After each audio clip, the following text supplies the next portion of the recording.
sebagai pengasuh mata pelajaran simulasi dan komunikasi digital. Jadi, walaupun kamu belajar daring atau luring, Ibu berharap semoga semua menyenangkan. Baik, untuk materi kita di bab 1 ini adalah mengenai pengenalan simulasi dan komunikasi digital. Pengenalan simulasi dan komunikasi digital.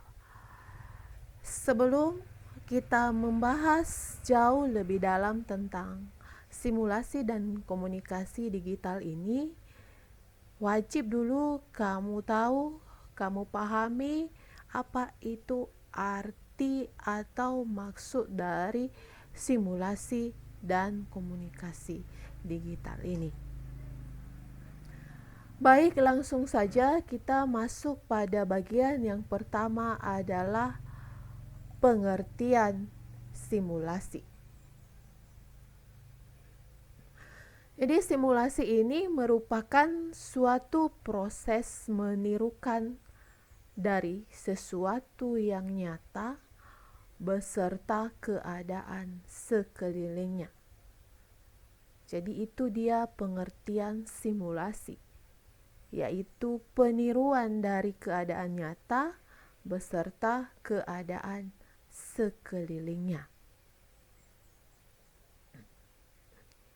Kemudian, pengertian dari digital itu sendiri, yaitu merupakan kata, gambar, dan grafis yang mendeskripsikan dalam bentuk numeris melalui piranti komputer. Semua sistem komputer menggunakan sistem digital sebagai basis datanya. Jadi itu dia tentang digital. Nah, dari pengertian simulasi dan digital ini, kita bisa simpulkan bahwa simulasi digital itu merupakan suatu proses peniruan dalam bentuk visual yang dideskripsikan menyerupai kata, gambar, dan grafis. Jadi sekali lagi Ibu terangkan ke kamu, simulasi dan komunikasi digital itu adalah suatu proses peniruan dalam bentuk visual yang dideskripsikan menyerupai kata, gambar, dan grafis.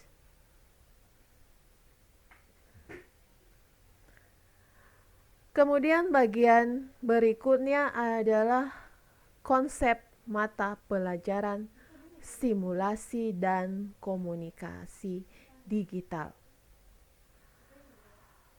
Pada dasarnya, sekolah menengah kejuruan bertujuan membekali siswa-siswi kami dengan keterampilan kejuruan untuk mengatasi masalah. Membekali siswa-siswa kami dalam keterampilan kejuruan untuk mengatasi masalah. Jadi dengan demikian sejak awal siswa SMK itu harus mendudukkan dirinya sebagai bagian dari solusi, bukan bagian dari masalah. Jadi kamu-kamu ini harus memposisikan dirimu bagian dari solusi, bukan yang memunculkan masalah-masalah.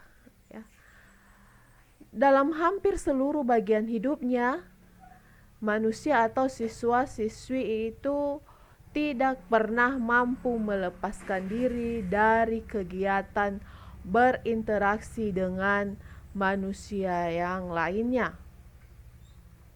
Hal itu terjadi karena manusia adalah makhluk sosial yang harus tetap berhubungan dengan manusia lain, dan setiap manusia memiliki keterbatasan. Jadi dipahami dulu sampai di situ ya tentang konsep dari mata pelajaran simulasi dan komunikasi digital. Kemudian, setiap manusia tidak dapat diukur sama dalam hal pengetahuan dan keterampilannya. Dalam tata kehidupan manusia, masing-masing selalu berusaha mengisi kerjasama dengan orang lain menggunakan pengetahuan dan keterampilannya. Manusia juga yang berguna adalah mereka yang mampu memanfaatkan pengetahuan dan keterampilan yang dimiliki untuk menyelesaikan masalahnya sendiri atau untuk membantu menyelesaikan masalah orang lain. Jadi, itu manusia yang berguna. Manusia yang berguna itu mereka yang mampu memanfaatkan pengetahuan serta keterampilan yang dimiliki untuk menyelesaikan masalahnya sendiri atau untuk membantu menyelesaikan masalah orang lain. Jadi baru dia disebut manusia yang berguna.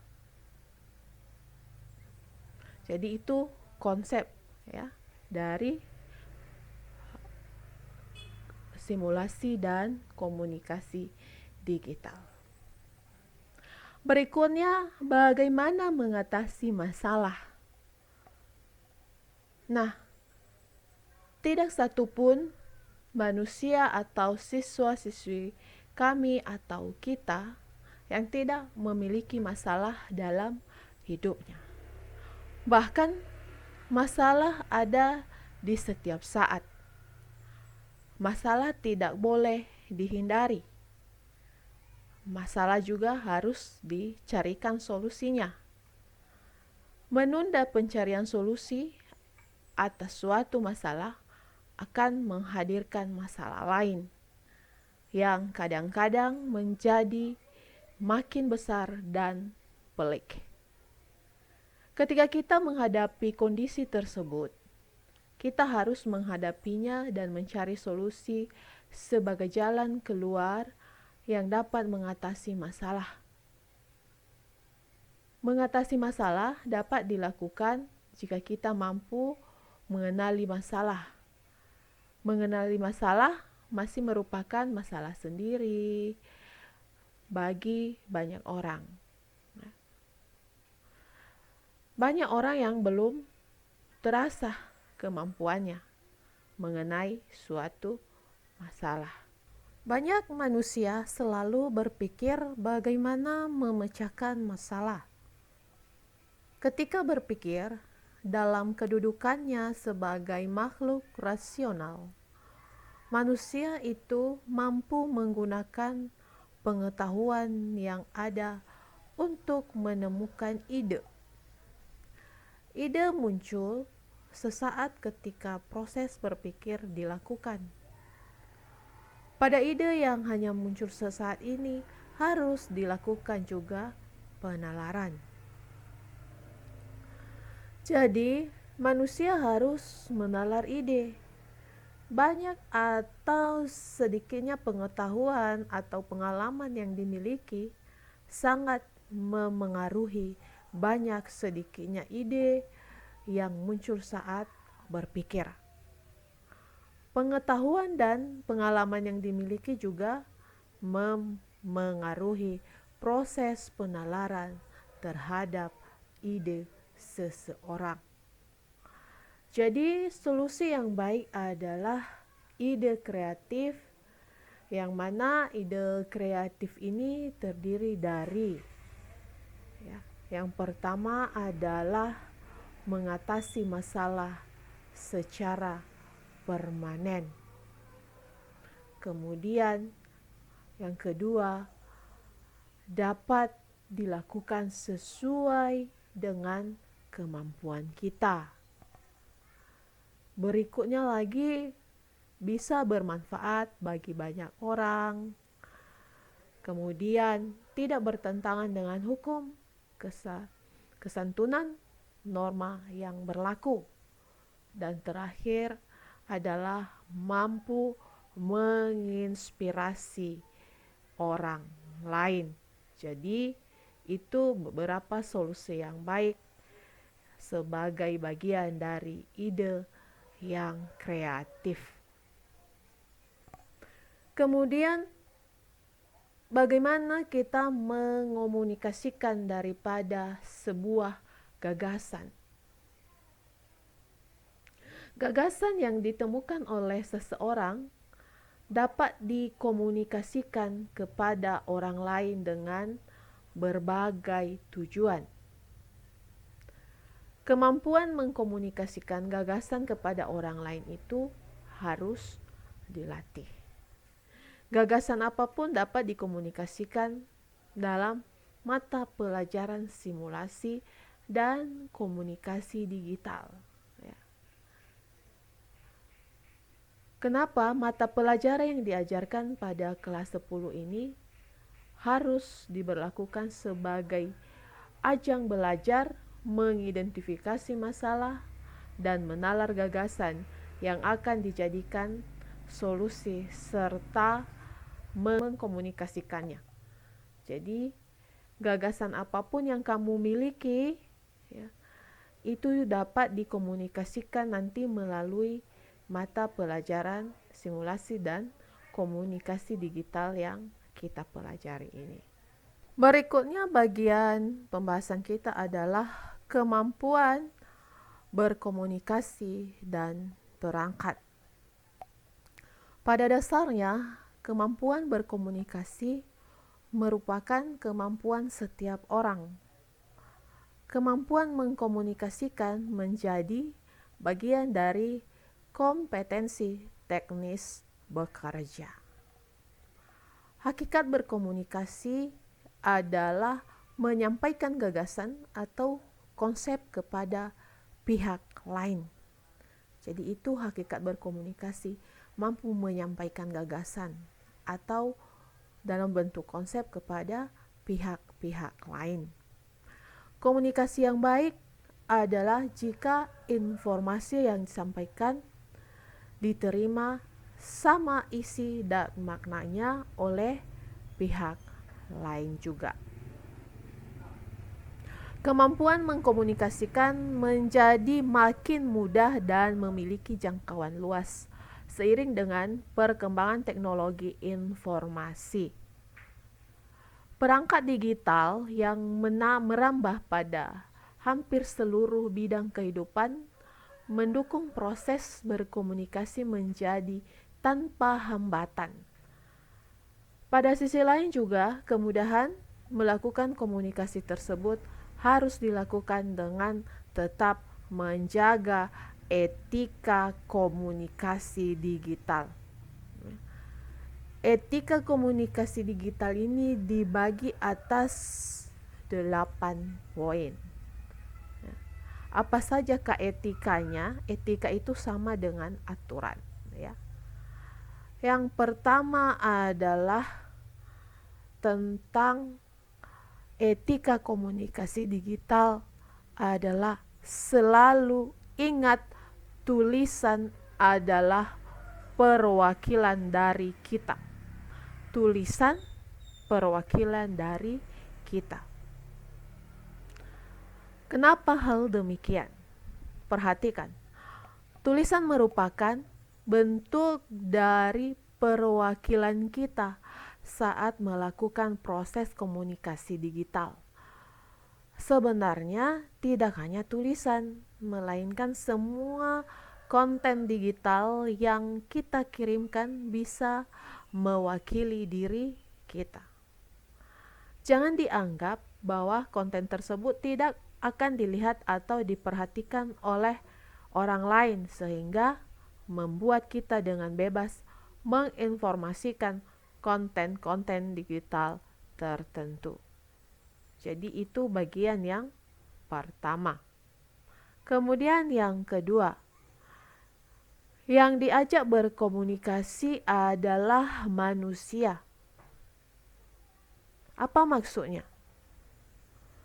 Selain konten yang dikirim merupakan perwakilan dari kita, subjek yang diajak berkomunikasi kita adalah manusia. Manusia tentu saja memiliki perasaan dan juga kemampuan berasumsi. Oleh karenanya, jangan sekali-sekali menganggap bahwa apa yang kita lakukan melalui proses komunikasi digital itu tidak akan memberikan suatu dampak tertentu. Jadi itu bagian yang kedua, yang diajak berkomunikasi adalah manusia. Kemudian poin yang ketiga, mengendalikan emosi. Etika komunikasi digital selanjutnya adalah tentang bagaimana kita bisa mengendalikan emosi kita. Hindari mudah terpancing oleh hal-hal yang memancing amarah. Memberikan sebuah respon dengan berapi-api adalah contoh yang kurang etis saat kita terlibat di bawah komunikasi digital. Kemungkinan kita akan berpikir bahwa subjek yang kita hadapi belum tentu bertemu langsung dengan kita.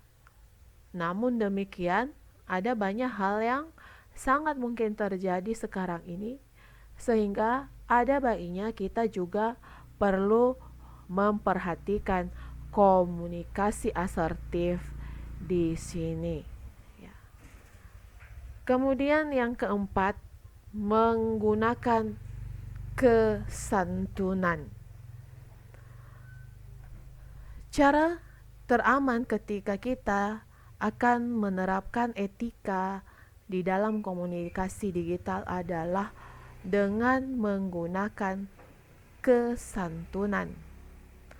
Tata krama yang baik akan tercermin melalui bagaimana cara kita berkata-kata atau berkomunikasi. Jelas saja ini adalah poin penting yang harus untuk dilakukan. Selain tidak menimbulkan masalah, ini juga bisa semakin merekatkan hubungan baik dengan orang lain. Kemudian yang kelima, menggunakan tulisan dan bahasa yang jelas. Asal dalam menggunakan tulisan atau bahasa dalam proses komunikasi digital juga merupakan tindakan yang buruk. Kembali ke poin pertama, bahwa segala jenis konten digital yang kita kirimkan akan mewakili siapa kita sebenarnya. Tentunya ini akan sangat berpengaruh pada penilaian orang terhadap kita. Berikutnya, ketujuh, menyadari posisi kita. Sadar terhadap posisi kita adalah kemampuan yang baik untuk menerapkan ketika kita menerapkan etika komunikasi digital. Ketika kita tidak memperhatikan hal ini, kita bisa mengabaikan banyak hal yang berhubungan dengan etika. Ya, katakanlah ketika di media sosial kita terbiasa mengumbar hal-hal konyol, padahal kita juga terhubung dengan atasan. Tentu saja ini bisa menjadi dampak negatif dari media sosial. Ibu ambil contoh, misalnya di dalam kelas kamu ada grup WA. Di dalam grup WA itu ada bapak ibu guru yang terhubung sama kamu. Jadi hendaknya juga di sana kamu harus mampu memposisikan diri kamu sebagai seorang siswa. Ya. Sebagai seorang siswa itu berkomunikasi dengan sopan ketika ada sesuatu yang ditanyakan terhadap bapak dan ibu guru pada grup tersebut. Juga menjaga etika. Tentu tentang etika ini banyak. Ya. Ibu rasa kamu sudah banyak tahu sebenarnya. Cuma terkadang hal ini terabaikan. Ya. Kemudian yang terakhir, bagian yang ke-8, tidak memancing perselisihan. Terakhir, selalu ingat untuk tidak memancing perselisihan. Membagikan suatu informasi dengan tujuan mengadu domba atau memperkeruh suasana adalah hal yang kurang baik. Ada beban nilai moral yang sebenarnya dibawa pada saat kita melakukan hal ini. Jadi itu bagian yang ke-8, tidak memancing perselisihan. Jadi itulah tadi beberapa macam hal yang penting terkait dengan etika dalam kita menggunakan komunikasi digital. Tanpa etika komunikasi digital, tentunya orang bisa berbuat sembarangan dan tidak terkontrol. Ya. Kemudian pembahasan kita adalah perangkat atau komunikasi digital yang memungkinkan. Yang pertama adalah seseorang mencari alternatif solusi atas permasalahan yang dihadapinya. Kemudian yang kedua, seseorang itu mencari mitra kolaborasi untuk memodifikasi atau membuat produk baru atau layanan kerja baru. Dan ketiga, seseorang mengkomunikasikan hasil kerja berupa produk atau layanan kerja kepada orang lain atau bahkan melakukan transaksi dan negosiasi. Nah, kemampuan mengkomunikasikan gagasan pada hakikatnya adalah kemampuan semua orang. Dengan demikian, kemampuan mengkomunikasikan gagasan adalah bagian dari kecakapan hidup atau life skill. Jadi beberapa poin tadi yang sudah Ibu paparkan di atas, maka mata pelajaran simulasi dan komunikasi digital bagi siswa-siswi SMK merupakan alat untuk mengkomunikasikan gagasan atau konsep melalui presentasi digital. Dalam fungsinya sebagai alat, mata pelajaran ini memberikan keterampilan penguasaan alat agar siswa-siswi kami mengetahui menggunakannya ketika diperlukan. Jadi itu simpulan dari mata pelajaran simulasi komunikasi digital bagi siswa-siswi SMK.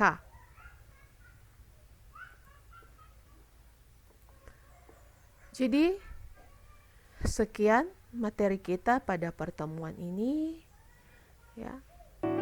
Sampai ketemu di materi selanjutnya. Tetap semangat, safety, God bless.